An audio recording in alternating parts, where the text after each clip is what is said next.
Good afternoon and happy Tuesday. Welcome back to TLR, episode 56. As always, Joey and Issa here. Issa, I got to tell you, I'm in a good mood today because it's 3 o'clock here and the sun is beaming outside.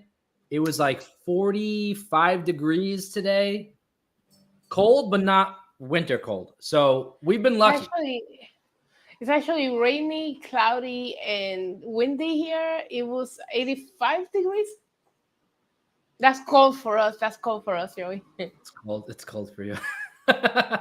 But yeah, I'm excited because we really haven't had this season in particular, maybe 3 really cold days, like 30 degrees and between like 30 and 35. That's been the coldest so far. We had some snow flurries, but it's all BS. I'm happy that the sun is out. Yeah, you should be. My mood is up because the sun is out. I love that. I'm the same way. I function with the weather. Yeah. Other than that, how have you been? How's everything going? What's new in your life? I feel like last Tuesday was so long ago, but it wasn't. I know. I took a little bit of a setback. I was telling you off the air. My throat is on fire again. I haven't been able to swallow anything today. I had to carry the spray everywhere again. I don't know what happened. I do know what happened, but my throat doesn't seem to be going away. Everything else, I feel okay. Like I'm not congested. I'm not coughing. It's all like right here. But when you talk for a living, that's inconvenient, you know? Yeah. So, but outside of that, I'm okay. You know, I still haven't gotten into the Christmas spirit, though. I can't get into it. Maybe this first topic we'll talk about today will help you get there a little bit because the first topic today is about celebrities who go all out on their decorations. Did you have a chance to see the pictures in this article? Oh my God, is that Kylie Jenner's crib? Yes.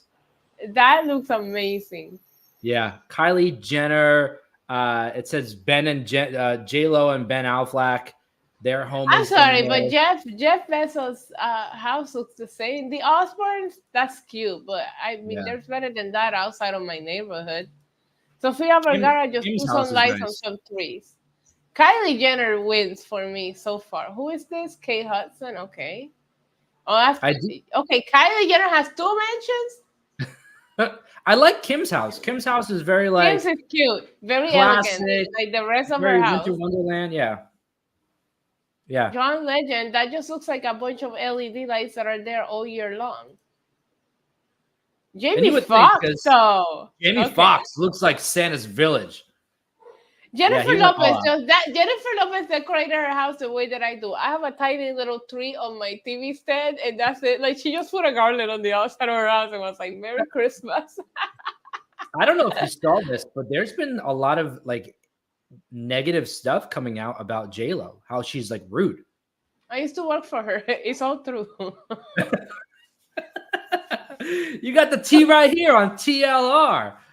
No, there's people coming out saying that like on sets and different things like that. She just like, she kind of gives you this look like, why are you talking to her? Like, why are you bothering her? She never did that to me, but there was other people that I saw her do that, and they were part of my team. So I don't, you know how I am. I write for my people. So even though she wasn't that way directly towards me, I will say one thing. I had to cut a ribbon with her, and she didn't allow me to wear heels. She requested that I took off my heels and put on flats. Fun fact. There's your tea. There's your tea. She didn't want to be outshined by the diva. I'm already a lot taller than her without the heels, and I'm always in heels, which you see me, which makes me a freaking giant. So yeah, she didn't want me to wear heels. So she didn't tell me directly, but somebody pulled me aside and say, "Hey, when we take the photos for the ribbon cutting, can you change your shoes?" Here's these flats you could just throw on. Who does that? Gross. I had to wear somebody else's. I didn't know whose shoes I ended up wearing. Somebody else threw these shoes at me that were hideous. I heard something about her. Sorry to get off topic here, but we're talking about the Christmas decorations, and J-Lo was part of it, and I just figured it'd come up.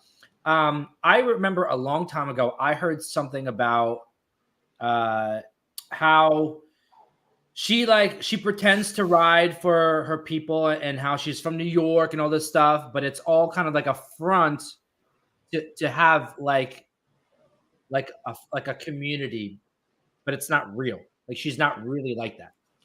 I go back and forward with this topic because I know when Maria happened, I know her and Mark Anthony did a lot to raise money for Yeah. Puerto Rico, like a lot. But I seen it firsthand, and I seen the stupid demands and requests that she now. The demands and requests that don't get to me. If you are, I told you, I call myself a diva. I know I'm high maintenance. I get it. Like if you wanna, but like everything has to be white. All this China, like it's like outrageous, crazy. And you're gonna host her in the space. It will cost you more just to prepare for her to be there for 5 minutes than what you would actually gain out of having her presence there. Like she was nice to me, but I saw her not be so nice to other people.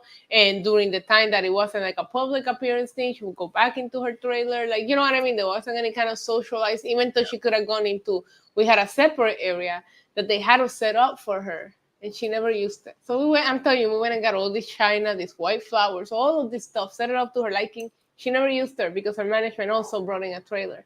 So when there was nothing that required her presence or her speaking, she would just go into her trailer and not talk to anybody. And this is in New York. This is in Brooklyn. That's how New York she is, Joey. That she didn't want to be around anybody from New York. And we talked about this on the show before, but like you use the word diva in your name, and you say high maintenance. I say it's you respect and appreciate value. There's a difference. You embrace it.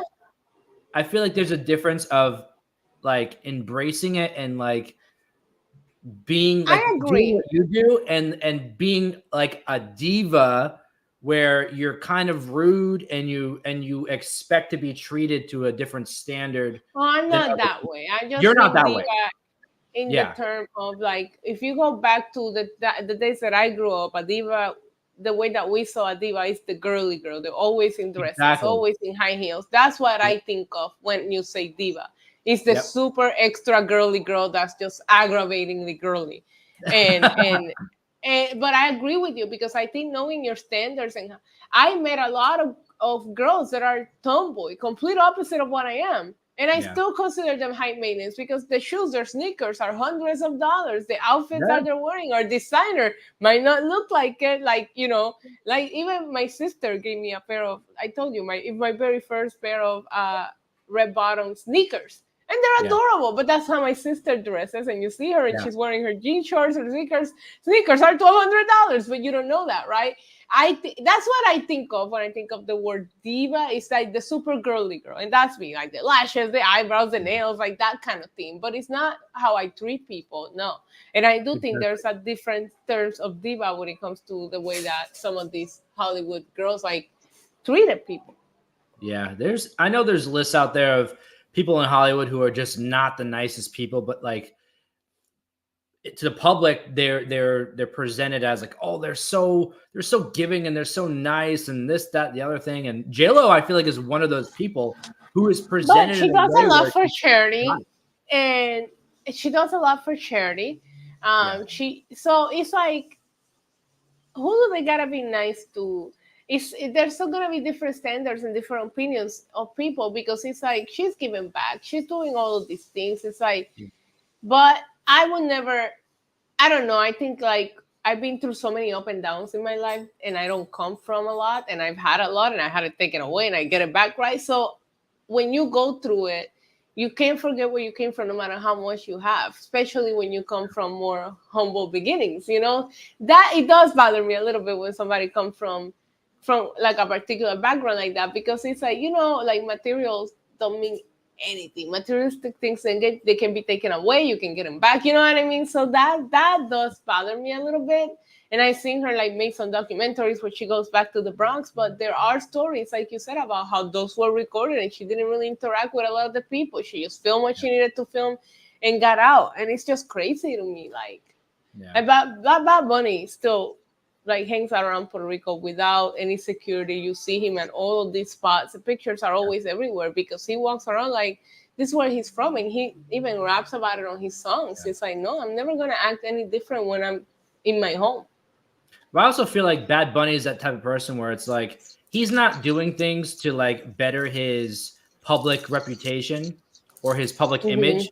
He's doing it because like he doesn't really care. Like he cares to an extent, but he cares more about like what he likes, what he wants to do.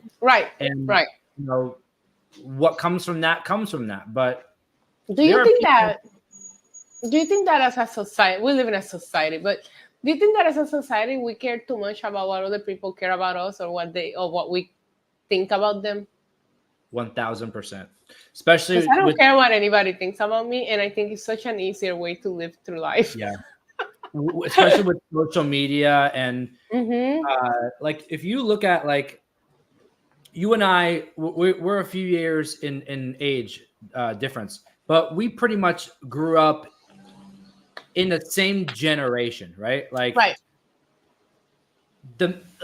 was having this conversation the other day with my dad, and we were talking about how today people make so much more money than they did 10 years ago. Yeah, but the expenses are also insane to compare to what they were 10 years ago and all that.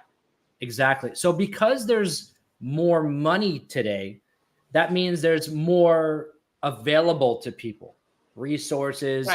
Obviously social media, everything is on a screen today.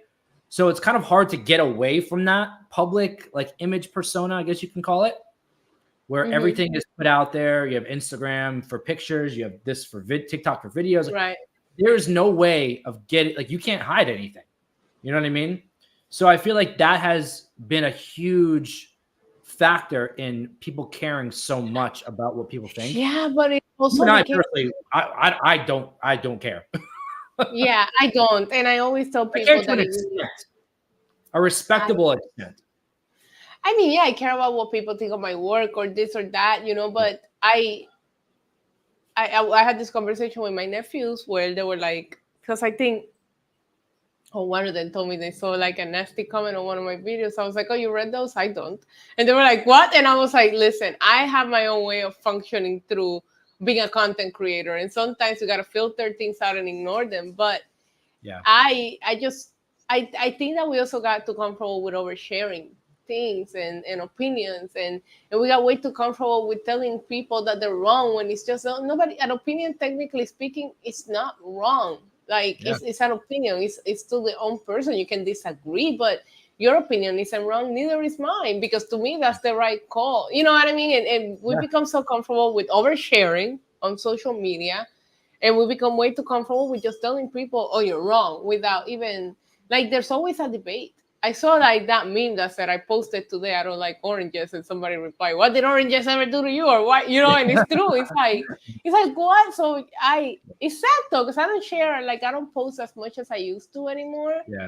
And I think a lot of it has to do because social media is just like, it went from something really fun, a fun way to reconnect to everything, to either like you have Twitter where everybody's just arguing, Instagram where everybody's just faking their lives. And TikTok, I love it, but it's just too addictive. Like, I can't get on TikTok because then I just waste so many hours. And then I'm like, where did my time go? Did I spend an hour crawling to freaking TikTok? Yes, I did. So I find it so evil. Like, I only open it when I know I have nothing to do right now. I'm finding, like, I'm starting to dislike TikTok.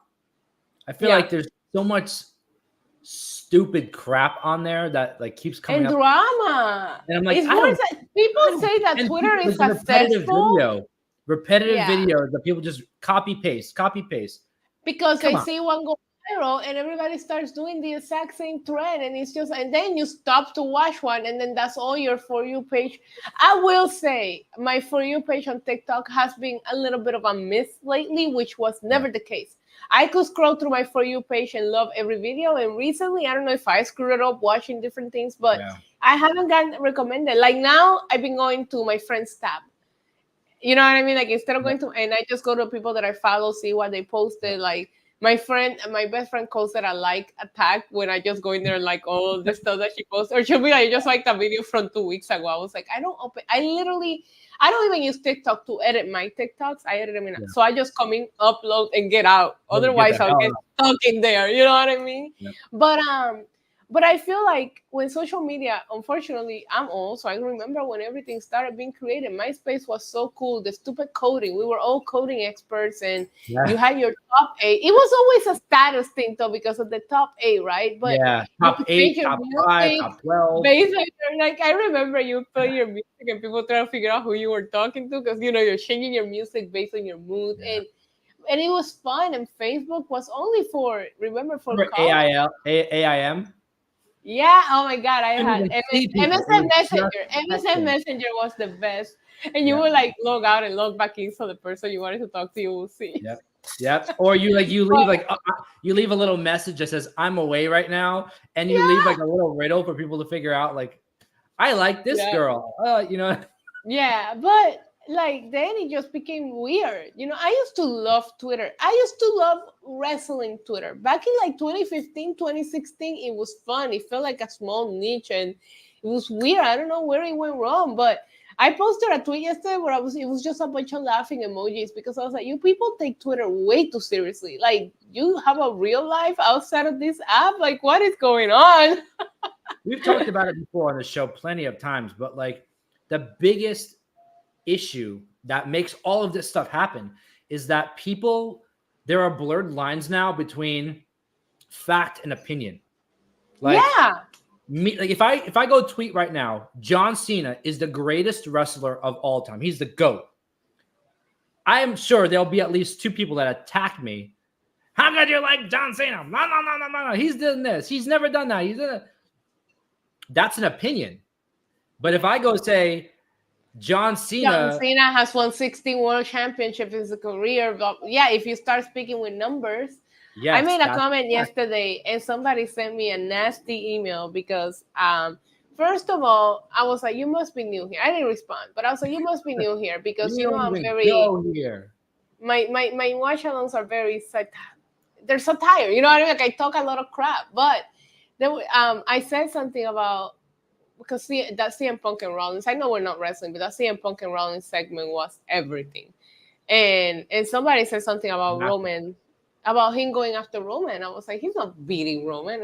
I said something like, he just got pinned by Ricky Starks. He's not going to freaking beat Roman, right? And people got offended, but I wasn't lying. A month ago, he was getting pinned by everybody on Collision. I know this is a different run and a different company, but I'm speaking facts. CM Punk run in AEW was ass. Like, he didn't have a 5-star. He didn't do it. I liked his match with Samoa Joe, his last one at All In. I thought that was a really good match. He had a great dancing partner as well. And his feud with MJF is my favorite thing AEW has ever done. But like, they sent me a nasty email and I'm over here like, bro, I didn't speak any lies. Like, look at the stats. Look at how many times he got pinned.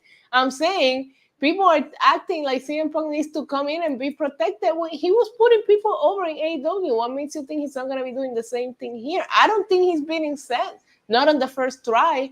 But anyways, the whole point to that is that I made a joke and it turned into me getting a nasty email about what I said, which whether I was being sarcastic or not, it was a fact.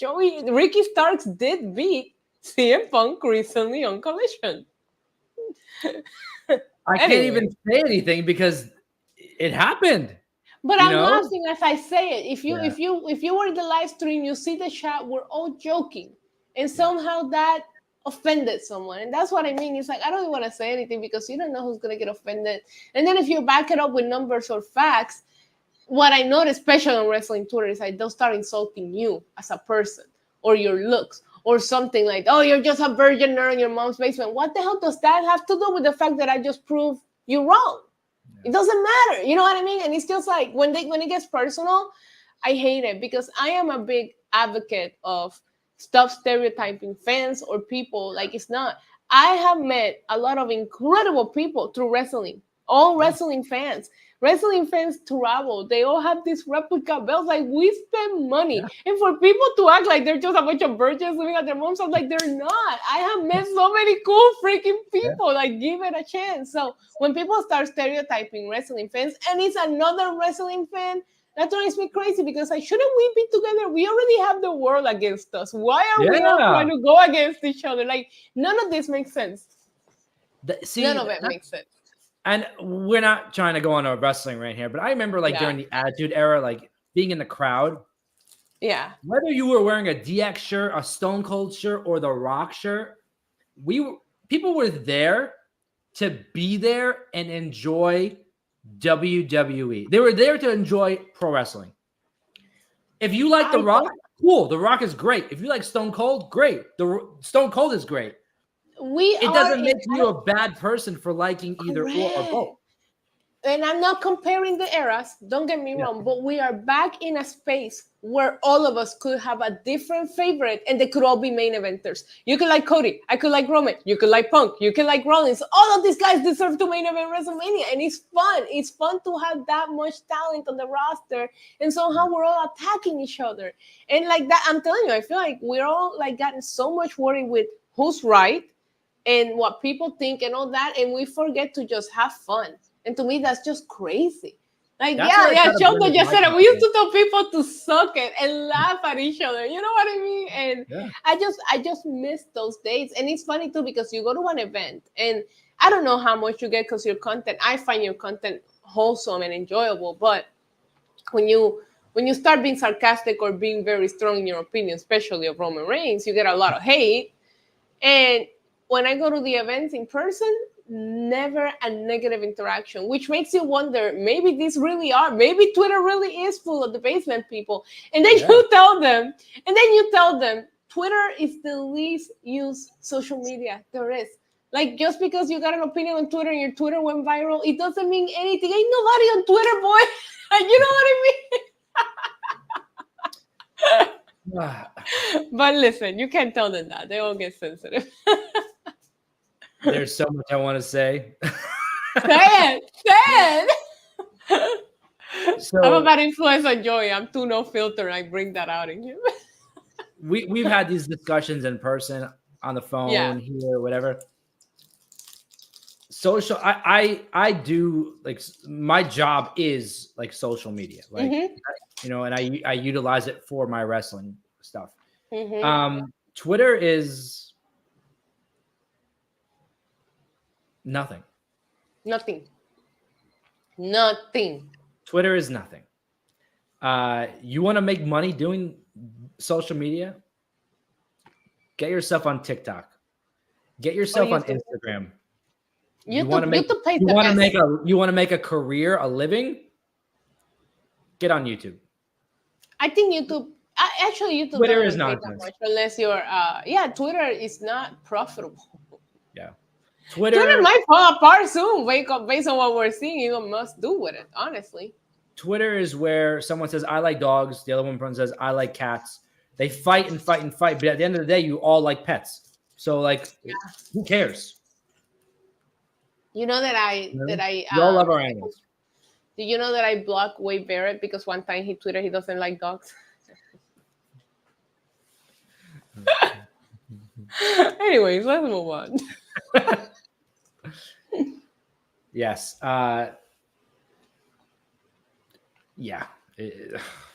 Instagram doesn't make. I don't know. TikTok now is just a giant TikTok shop ad.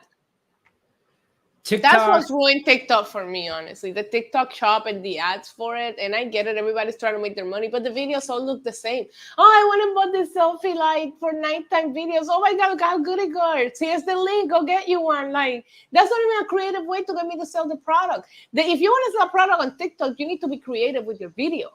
Just you reviewing it, I can watch that on YouTube. Like, go out of your way. You know what I mean? Like, don't act like you're selling the product. TikTok changes so often. TikTok changes daily that it's so difficult to like build a brand. Like, if you are already established, if you are already, you know, a Josh Richards in TikTok, you are a Northwest Kardashian. You are somebody like that. You can get on TikTok right now and get millions of followers overnight. It doesn't matter what you post, how long you post, what you post about, what you're selling, what you're not selling. You're going to have a following. But if you're someone like us who is trying to build a following and you go on TikTok, it's damn near impossible unless you make viral videos. I struggle with TikTok, and I shared this with you because you're very smart and you got TikTok figured out. But I struggle with TikTok because my first few videos that went viral were Bad Bunny videos. So when I post Bad Bunny content, oh my God, I get all the likes, I get all the comments. But when I started transitioning that into wrestling, because I never meant for those videos to, I got to a point where I'm not there yet, but I'm able to post a little bit about Puerto Rico, something funny, something wrestling, you know what I mean? And I get. Yeah, but it also like you gotta get blessed by the algorithm gods because like it depends on what time you post. It might get viewed, nobody might see it. Like it's crazy. TikTok is a whole different ball game. But I had that problem where it was like at the beginning I was like, great, I have an audience on TikTok. They don't care about wrestling, and the only audience that I have is a wrestling audience, you know. Yeah. But at least hey, on TikTok I'm the Bad Bunny girl, so I'll take it. You're the Bad Bunny girl, and you're the Roman Reigns girl. You got to you're everybody's girl. I had a oh my God, Sheldon just became a new member. Yeah. Thank you so much, Sheldon. The professor, professor. See, the professor has taught me that he's taught me the name. I've got it down now. Okay, good. I'm glad. I gave him that name, so I'm proud of that. Shout out. But yeah, TikTok is just a mess, and I just like at some point I just posted for fun. I posted the other day like the thinking selection of my outfit that I wore Saturday night, and a lot of people ended up liking that. So I might do more get ready with me or outfits of the day. But yeah, I feel like every day I gotta figure out a new ball game with TikTok. It's hilarious. It's like, what am I gonna post on there now? Is it gonna get views? Is it gonna just freaking flop? I don't know. Let's see.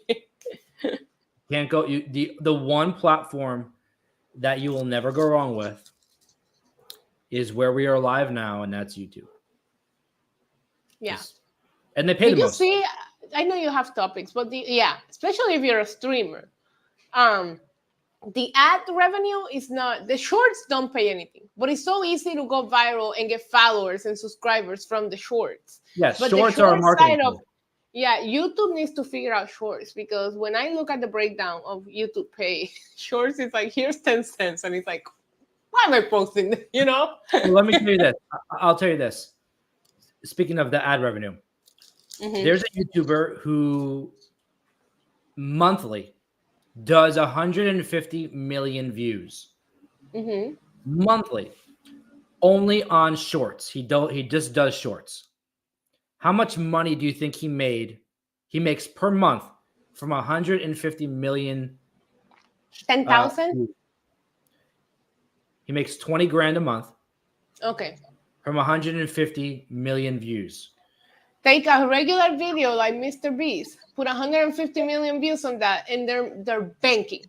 You know how much money 150 million views per month on long form content would get you? Triple that. Yeah, you're a millionaire. 4 times that. If you can, I think people become billionaires on YouTube with just regular content. I'm glad that YouTube is getting better with the stream because I know you have topics, but I wanted to talk about. Do you see the mess with Twitch? Oh, go ahead and read. We got a super chat from the professor Sheldon. It says, I just want to say, in this day and age, herd mentality is real. You want to be in the majority, whether it is right or wrong. 1,000%. People don't want to. Me either. But people are scared to speak their opinion because they don't want to be outcasted. They just follow everybody because they want to, follow the status quo and be in the majority and feel like they're a part of something, opposed to, I might get hate for this, but opposed to being the CM Punk of their, the guy that kind of. I'd rather be the CM Punk. Like, I don't want to follow a herd into something that I want to form my own opinions. Yeah. But I wanted to ask you about, thank you so much, Professor, for the super chat and the membership. We appreciate your support, not just over on my channel, but over here as well. Do you see the mess with Twitch and the girls with their titties? I saw something like that. I saw it on Twitter. I saw other people doing it on Twitter. I saw someone I I know doing it on Twitter. I just like I don't like that. I don't like that because I have an adult platform that I post content as well, OnlyFans. And if I want to stream something like that, I personally will go to OnlyFans for that. Hey, Yeah.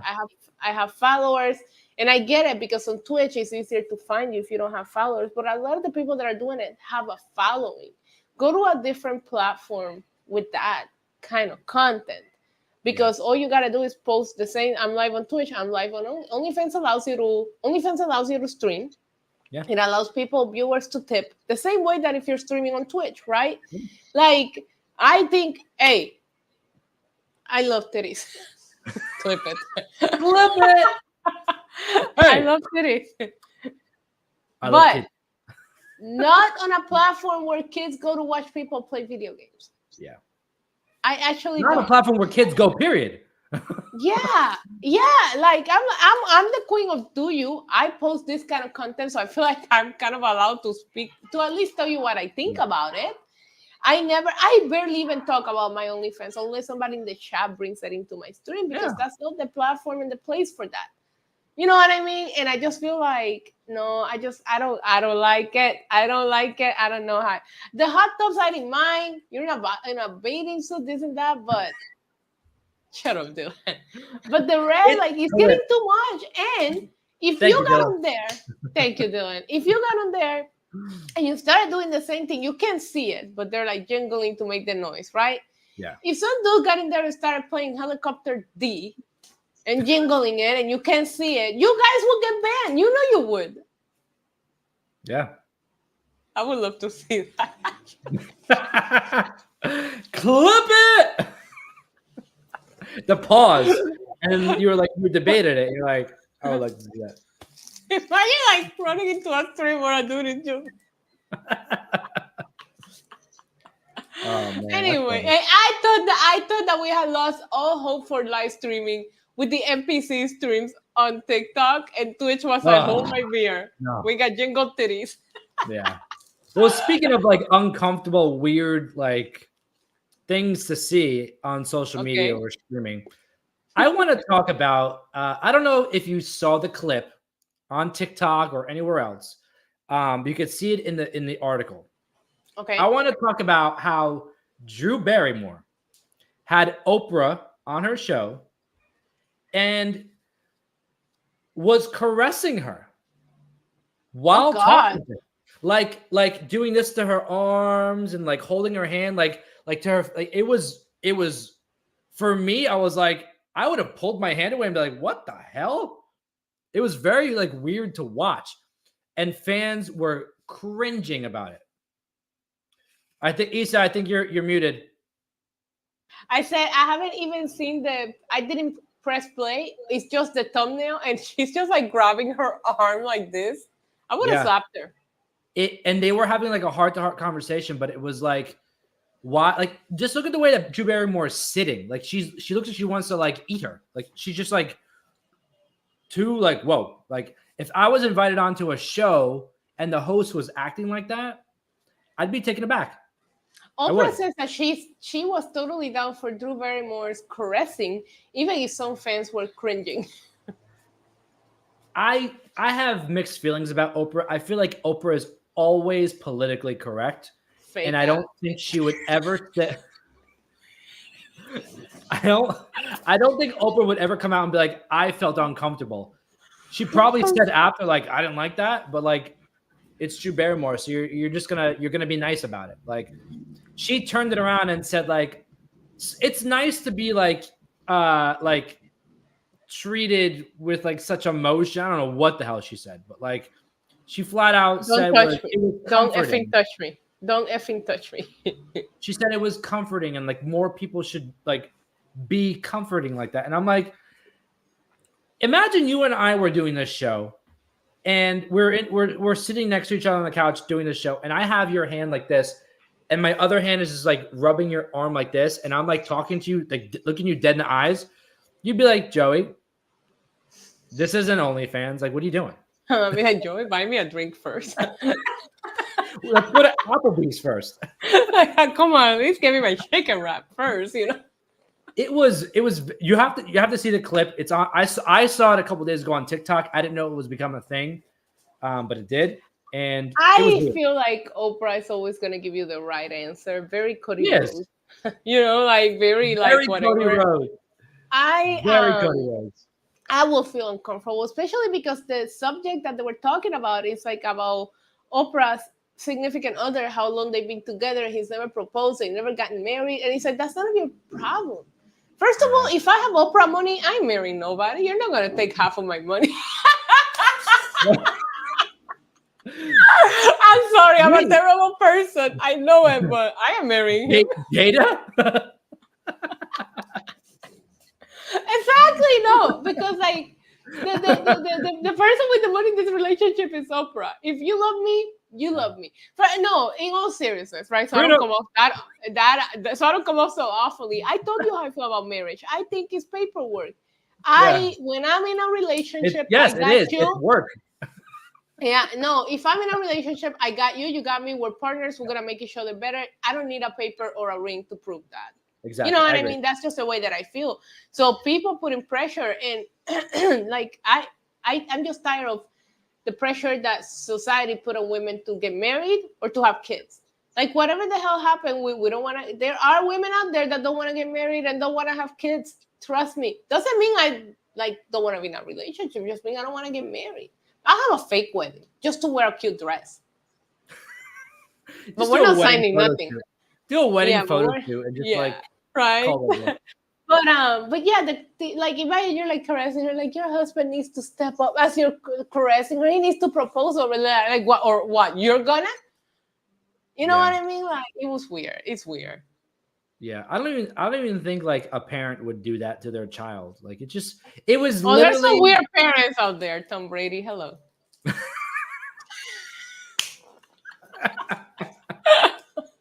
Samantha says, "Hi everyone, I'm at work, supposed to be working, but if you have been living with him for that long, half is his, married or not. What do you think about that?"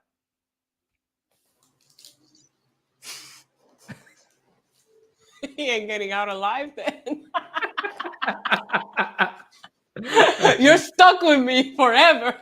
I would feel like, so like Samantha says, like half is his, married or not. Like you have to be a really good person to do that. Because I don't think the average person would be like, oh, you know, we've been together for whatever, how long, like half is yours, honey.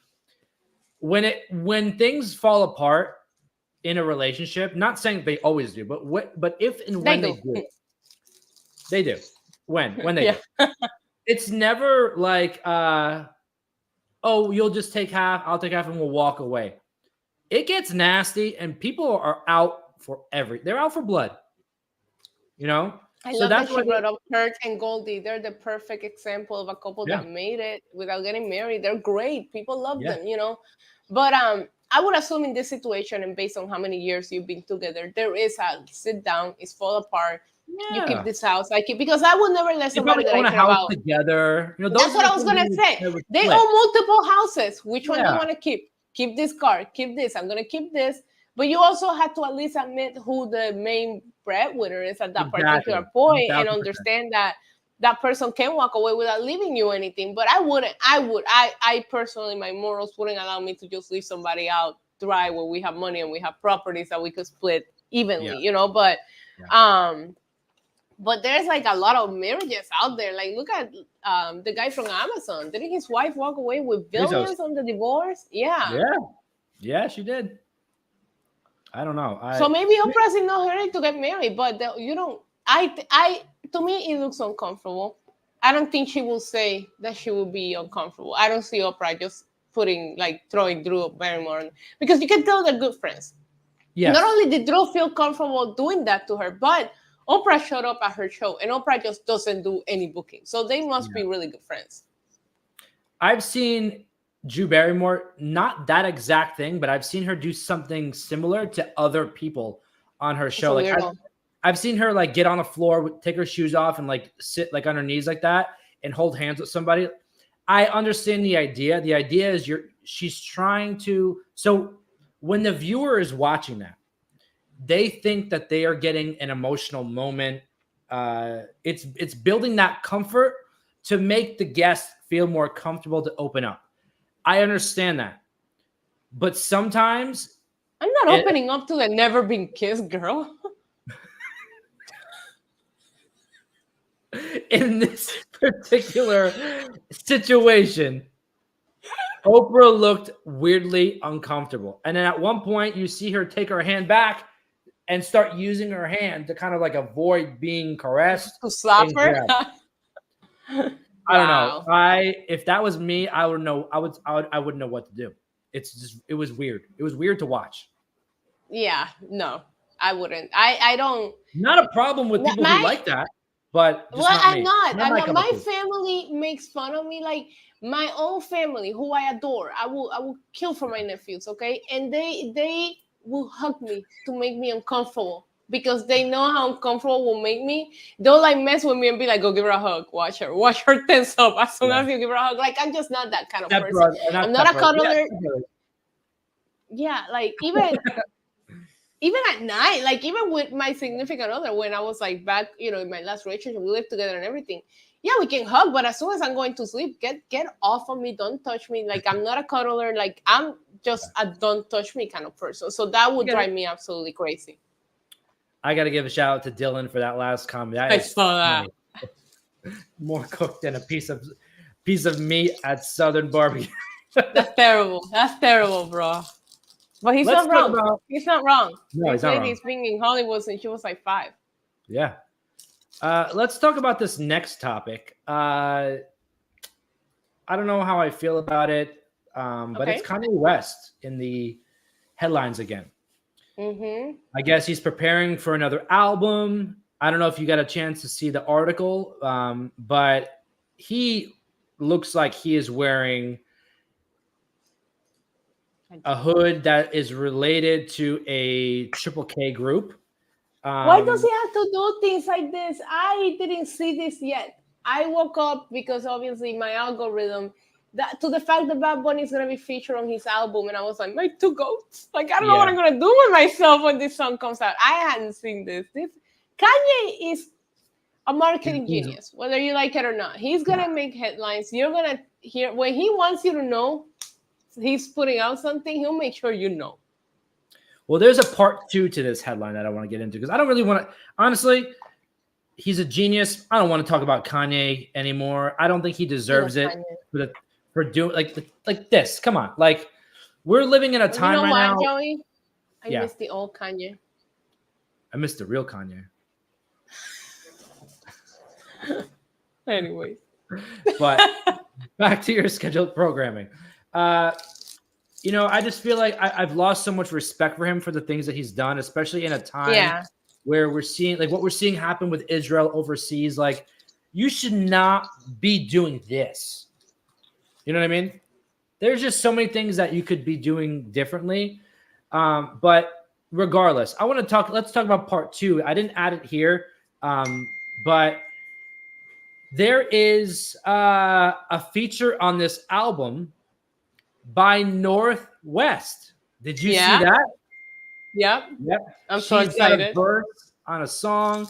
Let me tell you, this girl, 10 years old, not whatever old she is the future of entertainment and I think social media. Yeah, but unfortunately, he's a little Kanye. She's a little Kanye. And yes, she is. I saw a video of her and Kim had her there. And it's really funny because you can tell that that's Kim's best friend and Kim actually really cares about her opinion. And there's a clip that went viral in which Kim was trying on one of her Met Gala looks, the pearl dress. And she was like, nope, too many pearls. She was like, you don't want my opinion on that. And I was like, yo, she's Kanye. Because that's what Kanye would do. And she was like, why? She's like, it's ugly, looks cheap. And I was like, the designer is right there. The designer is behind Kim. And she's like, it looks cheap. And I was like, I saw a mini Kanye West, and I was like, and you can tell that I don't think it's a Kim thing. I think they have a good relationship. I think that Kim can't stop this girl from saying what she thinks. She is her dad. Actually, in the article, It wasn't, they didn't see her there. Chicago and Saint were there, but she wasn't there at the Kanye album release thing last night. Which is North crazy wasn't? because, yeah, it says she wasn't. So they must There have was had another something going video. on. They weren't in town because Saint and Chicago were there. So there was another video that I saw that she was there and she was on stage dancing with him. Okay. While they're playing her verse. Also, maybe this is like I need an updated one then. Yeah. Yeah. But yeah, she is literally little Kanye, and I hope that at some point somebody like teaches her how to hold back, because that's the thing that he says, because back in the day he would say some crazy shit, but it was entertaining, but it wasn't crossing lines, it wasn't disrespectful, you know what I mean? But then it got too much, and I don't want her to be like that. Yeah, I watched one of the last episodes of the Kardashian show on Hulu, and that was in the episode, and she was basically just, I don't know if she was trying to be like sarcastic and funny, because she's got that sense of like there's one part of the episode where Kim's talking to her and she's like, I don't know what's wrong with this kid, and then the clip goes to North, and she's eating a full onion like an apple. And then she's breathing all over Kim, and Kim's like, that's gross. And she's like you could see like she's just herself. Like she doesn't care. She's very like, I don't know. And then it goes to how do you feel about all of these kids? Like, because now we saw Beyonce's daughter, doing the dancing. Like, I like that. I feel like these kids are gonna be in the limelight regardless, just because of the parents that they have. So why not give them the opportunity to explore their creativity early? And did you see like Beyonce's movie? I guess Blue talks about how her first performance wasn't what she expected. And then Beyonce was heartbroken because the internet kind of crapped all over her, but it made Blue work harder to make sure that she nailed that routine and nobody would talk crap anymore. So do you think they're too young, or do you think that at some age you should start teaching them, because they're going to be in the limelight regardless, just because their parents are so freaking famous? For them, I don't think it matters what age, because like, for example, Blue has been in the limelight since she was born. Same thing with North. There's no way around it. Their parents are just too famous. They're two big parts of our culture that aren't going away anytime soon. Around the 10 years old, 11 years old, I remember I started to really hone in on my creativity. As a teenager, you start to like see things differently and whatnot. So maybe that's why they're starting to do it now. The biggest thing for me is it forced, or is it a natural transition because the kid is interested? I feel like you can tell when it's forced, and I'll give you an example. We'll go back to our beloved Kardashian kids, Mason. You don't see him anywhere anymore. That was forced. The recent picture of him? Yeah, he's so big. Look like him. Doesn't even look like him. But he looked miserable in every time they would put him in the Kardashian show. Yeah. And North or Blue, they don't look that way. You know what I mean? Like, I feel like eventually, then when they get old enough, and now because of so many crappy YouTubers, blogger families, now they're making laws for these kids too. So I feel like at some point they're going to get to an age where they're going to be like, no, you don't have to. I don't have to be on your show. I don't have to do these things. And they'll make their own choices, because we all did live with our parents at one point where we thought we wanted to make a choice and we couldn't. Yeah. But I don't think that, at least with Blue and Norty, I don't think that's forced. I remember Mason, to me, always felt like he didn't want to be there. And look, he doesn't want to be a part of anything like that anymore. I thought the first video that ever came out of Blue dancing at Beyonce's show, it looked forced. She had this stone face and she was doing this routine as if it's been like ingrained in her brain, and she didn't look like she was having a good time. She just stood there and just did the routine and walked away. To me, that looked forced. I think she was nervous and too focused on getting it right. The most recent one, she looked natural. She flipped her hair. She had personality. Yeah. You saw the charisma. Completely different than the first time. And I feel it's very hard when it comes to dancing to like, I think there's so many steps and so many things, and you can screw up because if you miss a step, you're going to it's going to throw you off for the rest of the dance. That you're just so focused. And at that age, I told you I did ballroom dancing. At that age, you're just so focused on getting the dance right and you're not thinking about how your face is. You do learn about that, because that's a big part of them. Make sure you're smiling. I remember my dance partner like smile, and I'm like, I just twisted my ankle. I don't want to smile, but it's a part of it. You're not thinking of these things because you just want to nail the dance. So I could imagine at her age and with that pressure, I'm just talking a little ballroom dance competition in Puerto Rico. She's in front of thousands of people. Her mom is Beyonce. I cannot imagine the pressure that she felt that first time. Well, staying on the topic of feeling pressure as a young kid to grow up in an industry like this, I think this is the perfect transition to talk about Amanda Bynes. Yeah. We haven't talked about her in a while. She's been gone for a little bit. She's been gone for a little while. Did you know she recently started a podcast? That's kind of how she came back. Everybody has a podcast, Joey. Yeah. Don't we all? It's true. But she came back into the spotlight, started a podcast. This article in particular is talking about how she had plastic surgery on her eyelids. But that's not really the part that's like wow to me. The picture of her with blue eyebrows, and like this like mullet style hair she's got going on with the heart tattoo on her face and do you boo boo, whatever you want to do, but like damn. Yeah. Like she's been through it. She has been through it, and I think that I actually looked into that surgery for myself, and I'm very shocked when I saw the headline, because I was like, my doctor told me that he recommends, because it's what you call a hooded eyelid, right? So your eye kind of like hoods over your. Yeah, I actually started getting it recently. So, but I had it as little, but he told me, he's like, your skin, obviously, as you get older, is going to start giving more and more. So he suggests that if you're going to do it, if it's not like because you got to remember, we talked about this with Megan Fox, surgery doesn't fix a complex that you have or an inner way that you see yourself, right? You might still get it. Your eye might look the way you want, and you'll find something else to nitpick at. But he told me that the reason why he recommended you do it as late as possible is because it will happen again, and then you have to get it done again for the skin that will roll like later on when you start like wrinkling and all that. So, but yeah, I looked into that surgery, and it's like really funny because that's the reason why I get my lashes done, is to make my eyes look bigger, because they're hooded and it's hard to do like a makeup look. So I don't blame her. I just think she's very young. I think she's very young, and there's other ways to make your eyes pop nowadays. Like back when I looked into this, like lashes extensions wearing and things, like there wasn't a lot of ways to make your eyes pop without like a makeup look, right?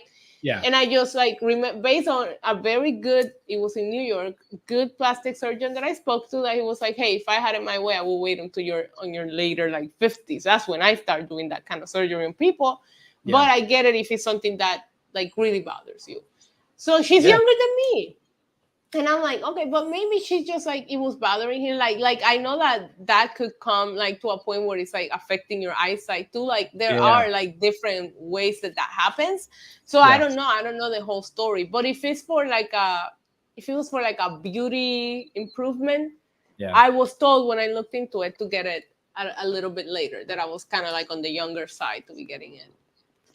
I don't know. The last time that we talked about her on the show is when she had a psychotic break or something like that. Yeah, she was running around naked or something. Roaming the streets of Los Angeles, and she was like locked up or something. I don't know, something like that. Crazy. Yeah, she might. I mean, I don't know what's going on with her as far as that goes. I know she was under a conservatorship as well. I think she needs to be, based on the things that we heard. But she goes through this periods of times where she's normal, living a normal life in New York. I remember you wouldn't hear anything about her. Next thing you know, she will get into all this trouble, have a break, get locked up, and then we do it all over again. Maybe the podcast will help her like get some of this energy and thoughts out that she might need to get out. I just don't know. I like, not for nothing, but I don't take a lot of medication outside of like my stomach medications, right? Yeah. And last week they gave me this cough syrup with codeine, and I couldn't function. And sometimes I wonder, like, some of these people are taking like crazy medications. How can you sit down and talk on a podcast without like feeling like all droopy and spacey? Yeah. Like it just makes you wonder because I would assume that just like Britney, they still had to consume certain medications to be able to function on a daily basis. Yeah, and then they also become immune to it. Where like Yeah, that that's feeling what of being causes that. messed up is their normal. That's the opiate disaster in America right now. Is that people keep taking them, then the next thing you know, you got to start taking 10 a days because 2 are not doing anything. Yeah, it's a mess. Like I don't I listen. I could talk about that for days, but it's just a topic that I hate. I hate pill addictions. Yeah. Music. Ethan, anything new you watched this week? Anything new going on in your life? Anything No, outside of wrestling? no. I had an event on Saturday, so I didn't really get a lot of time off, and I was trying to catch up from not feeling well last week, and now I'm back to not being able to swallow. So I don't know what's going on. Did you, when you started feeling better, Joey? Did you have like a couple of days where you were like, "Oh It wow, was back I'm and good," forth. and you took like a step back again? Yep. Okay, so it's not just me. Last week when we were doing the show, I was having one of those days where I was like, "No way, am I sick again?" Or like, "What was happening?" I don't know what was happening, but it was back. I'm still fighting to get back to normal. I've had this brain fog that I've been trying to get Yeah. rid of, and it's finally starting to like get back to normal. But I just like I don't know. I just like I was feeling better, and then after this morning, I woke up and like my throat is in constant pain. It's not even on fire; it's just pain. Last week it was like on fire. Today it's just pain, and I'm like, what is going on? I thought I was all better now, it's but I guess the acidic acid. yeah, Yeah, it's annoying. same. Yeah. But anyways, we'll get all better. But I haven't had time to watch anything. I've been keeping up with the challenge, Survivor. Obviously, it's been actually a great season of Survivor. And of course, I think wrestling is so hot right now that I'm just very happy to be covering it. It's a fun time to be a wrestling fan, man. Really is like fan. I feel like I tweeted it out a few weeks ago, and I was like, this tweet deserves more credit than it got. 2023 is like a fantasy booked year. Yeah. If you look at the matches that we've gotten this year, but also like Edge goes to AEW, CM Punk goes to WWE. Like this is a fantasy booked year. Like this was not supposed to happen, and This is did. that you can script this kind of moments, but they happen all freaking year long.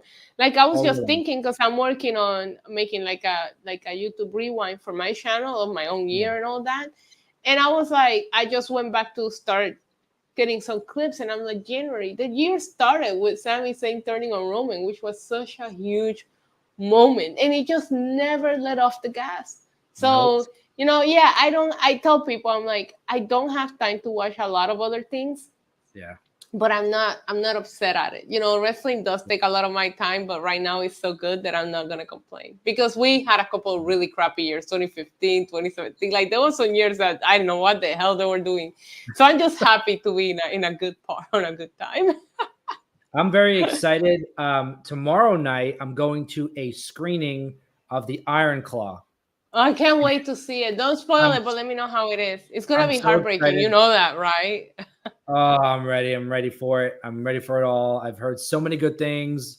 It's gonna be heartbreaking. I try to tell people, I'm like, the trailer, if you're not a wrestling fan and you don't know the story, doesn't tell you how sad the movie's gonna be. Like, you gotta be prepared to cry, man. Yeah. So next week, I don't know if you want to talk about it. We can talk about it next week. I don't know when it comes out.